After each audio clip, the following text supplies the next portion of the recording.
За мэрэгжлийн хэлтийн газар Эрдэнэ чулуун байна уу? Энэ үйл ажиллагааны хязгаарлахгүй төрийн байгууллага хүн хуулийн этгээдийн халдвар хамгааллын дэглэм баримтлуулах чиглэлээр хяналтын чинь ажлын шалгалтууд явсан байдал ямар байна? За үйл ажиллагаа хязгаарласан 18 чиглэл, хязгаарлаагүй 71 чиглэл бол өнөөдрөөс эхлээд 378 улсын байцаагчид ажиллана.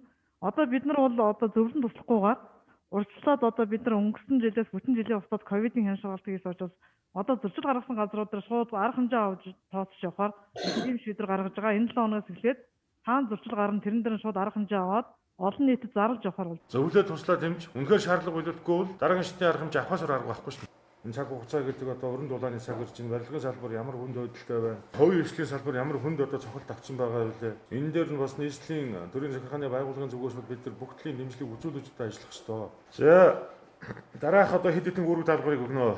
За нийслэлийн хэмжээнд дархлаажуулалтын үйл ажиллагааг эрхэмжүүлж нутгийн захиргааны байгууллагуудад ажилчин албан хаагчдад дархлаажуулалтанд бүрэн хамруулж дуусгах. За нийтийн тээврийн үүсгээг тусгай шилжүүлсэнтэй холбогдол зорчигчдыг халдвар хамгааллын дэглэм мөрдүүлж автуусан тогтмол ариутгал халдваргүй зүйлийг хийж хэрэгжлэнд хяналт авч ажиллах.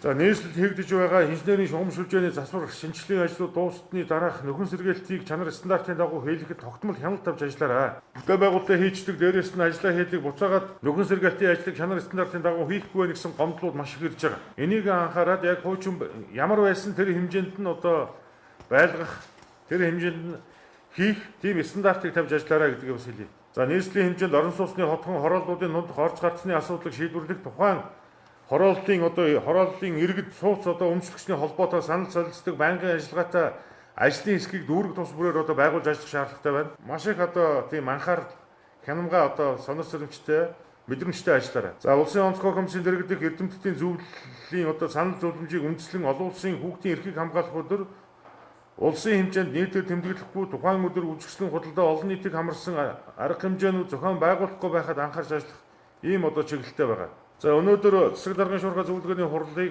бид нар орон сууц нийтийн аж ахуйн удирдах газрын хамт олонны энэ ажлын буюу удирдах ерөнхий газар дээрээс нь хийж байна.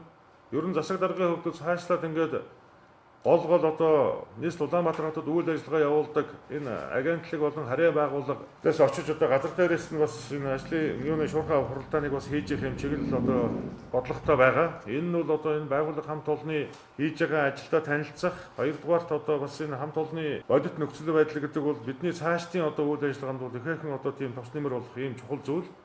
За нийслэл Улаанбаатар хотын оршин суугчдын энэ хэрэглэгчдийн дулааны эрчим хүч хэрэглээний халуун утсаар хангаж бохир усныг татан зайлуулах үйлчлэгийг 24 цагийн турш тасралтгүй үзүүлж ажилладаг энэ байгууллага бол орон сууц нийтийн аж ахуйн удирдах газар. Маш том байгууллага. Энэ бол 1700 орчим ажилтны албан хаагчтай өнөр айл. Энэ байгууллага дээр шуурхай удирдлагын төвөөс өнөөдөр та бүхэлтэйгээ би бас шуурхай хурлаа бас удирдах хурлаа явуулж байна. Улаанбаатар хотын 6 дүүргийн нийт 1643 орон сууцны байрны 95,000 орчим өрх, 29,000 гаруй оршин суугч, 9,000 дамжин хэрэглэгч аж ахуй нэгж байгууллагуудыг өөрийн харьяа 143 ус дулаан дамжуулах төв халаалтын 271 км-ийн урттай, за хэрэглээний халуун усны бараг 214 км, хүүдэн усны 150, ариутгах татваргын 190 км-ийн инженерийн шугамшилжээ хоног төхөөрөмжийн ийм ашиглалт засвар үйлчлэгийг хариуцсан 24 цагийн турш Улаанбаатар хотыг энэ ус дулаанаар тасралтгүй ханган ажиллаж байгаа ийм хамт олон. Тийм учраас бид нар энэ Улаанбаатар хотын аюулгүй байдал гэдэг бол орон сууц нийтийн аж ахуйн удирдах газартай шууд холбоотой ажиллаж байгаа. Өнөр хамт олонтой бас өндөр амжилтыг хүсье.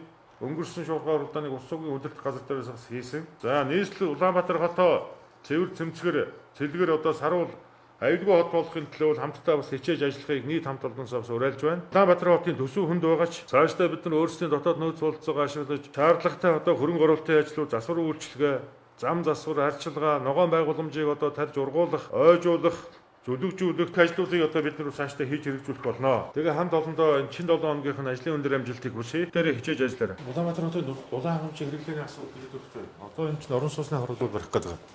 Ерөнхийдөө засгийн газрын зүгээс залуус 1 2 3 гэсэн хорооллыг орон сууцнд хамруулах түүнээс хэрэгцээд Улаанбаатар хотын газар шилжүүлсэн хэд хэдэн олон байршлууд байгаа. Жишээ нь энэ дид төвүүд, Баян шууд дид төв, Сэлэв дид төвийг тойрсон хүрээнд одоо дулаан хангамжийн их усүрийн тухайн одоо барилт дээр хэсэгчсэн байдлаар зохион байгуулах. За бусад одоо их усүрүүд дээр бид нар бас жоохон боломж байгаа асуудал байгаа. Тэгэхээр дулаан хангамжийн их усүр дээр одоо жишээ нь тулцсан байгаа асуудлаар товч мэдээлэл өгч. Ер нь бол дулаан хангамжийн талаар одоо хотоос бол 2 станцаар хангаж байгаа. Ер нь хөрөлцөө бол нэлээд таархан. Одоо олон улсын төсөлбөрт хэрэгжиж байгаа томоохон төсөлбөр байгууллагатай хамтарч байгаа тийм юу байна? За одоохондоо яг манай дээр хэрэгжсэн бол алга. Энийг бас цаашдаа бас таныг бас дэмжиж өгөөч ээ. Бас хөрөнгө оруулалтын талаар гэсэн нэлээд одоо хэдэн санаанууд байгаа. Тэр бас танд танилцуулаад. Одоо энэ орон сууцны байшин ороллын орон сууцны гадаад дулаалгын асуудал, басаатын асуудлуудаас ихсүүлээд зөний хэрэгж ярьж байгаа өөрийн чинь тэр цэвэр усны одоо хангамжийн их усрын асуудал, бохрын татваргын одоо асуудлууд, дулааны асуудал гэдэг эрчим хүчний асуудал гэдэг танах тавал ер нь Улаанбаатар хотын бүх одоо энэ эрүүл аюулгүй байдал бол шууд холбоотой байдаг. Тэгээ энэ дээр мэдээлэл одоо боддоор өгөөд ер нь гадны төслөлбөрүүд дээр хамтарч ажиллах Улаанбаатар хөгжлийн корпорацтайгаа бас төр хувийн эвчлийн түншлэлийн хүрээнд хамтарч ажиллах ямар одоо ажлууд байна, ямар төслүүд хэрэгжүүлэхээр байна. Гадны одоо санхүүгийн байгууллага, төслийн байгууллагууд хэрхэн яаж одоо хамтарч ажиллах саналууд тавьж байгаа. Энийг одоо боловсруулаад эргэж танилцуулах хэрэгтэй байна. Ер нь дуудлагууд ямар байна? Одоо ер нь бол халаалт одоо аж ахуйн нэгжүүд бол бүрэн зогссон байгаа. Өнөөдрийн байдлаар нэг 8000 гаруй аж ахуйн нэгжүүд халаалт авах зогсоогүй байгаа. Эдгээрт нь бол зочдуудлууд байна. Одоо хөл өрөөтэй тусгаарлалт хийж байгаа байрууд хамгийн чухал байгууллага, чухал газар. Тэгээ сайн ажиллаарай. Хамт олноо бас урмын сэргээгээр халдвар хамгааллын дэглэмээ сайн бариарай. Ер нь вакцины жуулт бүгд хамрагдсан уу? бүгд хамрагдсан. Хоёрдугаар тунгууд хэлсэн үү? 92% явж байна уу те? 1700 орчим одоо ажилчин албаа хагчтай гэхэлэр их томор их айл өнөр айлж те. Манай бол эрт хамрагдсан. Тийм. Хамгийн чухал. Хамгийн гол нь айл өрхүүдээр их ордог халдвар хамгаал тараах магадaltaй, авах магадaltaй юм усуд байгаа. Эдгээр бүрэн бол хамгаалсан байгаа. Тэгээд ариун төлөвлөгөөжүүдтэй сайн хийгээд дэглэмээ сайн бариад хүн хоорондын зайгаа барьж бас сайн ажиллаарай. Аль болох ер нь бол өөрсдөө шилтгаална шүү дээ. Биднээс шилтгаалах байхгүй. Бид яаж одоо хамгаалалтаа хийж ажиллах вэ гэдгээр. Тэгээд зохион байгуулалтаа эсчимжүүлээрэй. Тэгээд орон сууц нийтийн аж ахуйн удирдах газраа би бүх талаас нь дэмжиж ажиллана. Улаанбаатар хотын гол цөм болсон байгууллага шүү дээ. За амжилт хүсье.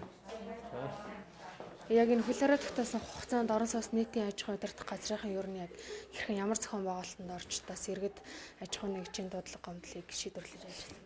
За яг энэ цар тахлын хөл хоройтой үед бол яг манайхад нөгөө улсын онцгой комисс, нийслэлийн онцгой комиссаас гаргасан яг шийдвэрийн дагуу одоо яг тэр хувьдаа манайхан ажилласан байгаа.